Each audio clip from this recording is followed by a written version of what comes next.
শরীয়তপুরের গোসাইরহাট উপজেলার মিত্র সেনপট্টি গ্রামের একই পরিবারের অন্ধ বাবা, ছেলে ও মেয়ে।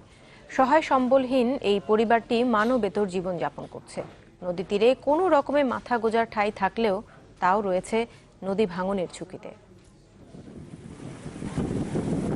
শরীয়তপুরের গোসাইরহাট উপজেলার আবুল কালাম মাল, বয়স ৫৮। ৩ বছর বয়সে শেয়ালের কামড়ে আহত হয়ে হারান দৃষ্টিশক্তি। তার ২ সন্তান রাসেল ও শিল্পীও দৃষ্টিশক্তি হারায় দুর্ঘটনায়। এ অবস্থায় পরিবারের সদস্যদের নিয়ে চরম দুশ্চিন্তায় দিন কাটছে গৃহকর্ত্রী ফাতেমা বেগমের। দৈনিক ২০ টাকা মজুরিতে একটি ওয়ার্কশপে কাজ করে কোনো মতে সংসারের হাল টানার চেষ্টা করছেন বড় ছেলে রাসেল। ওর মতো যারা অন্ধ তারা ভিক্ষা করে খায়, কিন্তু ও ভিক্ষা করে না, ওই কাজ করে খেতে চায়। ঈদের হিসাবে আমি মেশিনের কাম করি, গাড়ির কাম করি, চাকা ফাঁকা খুলি, এতে সাথে যা দেয় এ দিয়ে আমি চলি। আমি সরকারের থেকে সাহায্য চাই। যদি আমার পোলাপানের ভবিষ্যৎ যদি করতে হয়, তাহলে সরকার কিছু না দিলে আমার পোলাপানের ভবিষ্যৎ হবে না।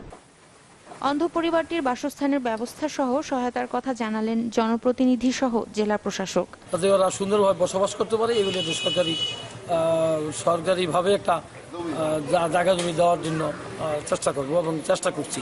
এই প্রতিবন্ধী পরিবারদের কোনো জায়গা না থাকে আমরা খাস জমিতে অবশ্যই দেব এবং পাশাপাশি তাদেরকে ঘর করার ব্যবস্থা গ্রহণ করব।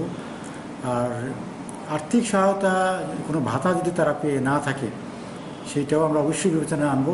তাদের তথ্য আমরা নেব এবং তাদের কীভাবে পুনর্বাসন করা যায় সে বিষয়ে আমরা অবশ্যই প্রয়োজনীয় ব্যবস্থা গ্রহণ করব। দৈন্যদশা থেকে মুক্তির জন্য দুস্থ পরিবারটি সহায়তা চেয়েছে সবার। Desk report, channel 24।